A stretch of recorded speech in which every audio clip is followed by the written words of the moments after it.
What if you could store thousands of BTUs of free solar heat during the day and have it heat your home automatically all night long without drawing a single watt from your battery bank? Traditional space heaters are an off-grid nightmare, destroying your battery bank in hours. Even water barrels take up massive space and only store sensible heat. Enter phase change materials, or PCMs.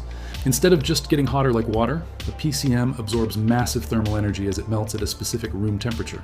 It locks that energy into a hidden chemical state called latent heat. A single gallon of salt hydrate PCM can store over 4 times more thermal energy than a gallon of water, inside the exact same footprint. During the day, sunlight melts the material into a liquid. At night, as the room cools below the phase change threshold, the material solidifies, releasing all that stored latent heat back into the air. At a constant 70 degrees for hours, it is a completely passive, solid-state thermal battery with 0 moving parts. I tracked down the absolute best physical stress tests and DIY PCM formulations from top thermal engineers on YouTube.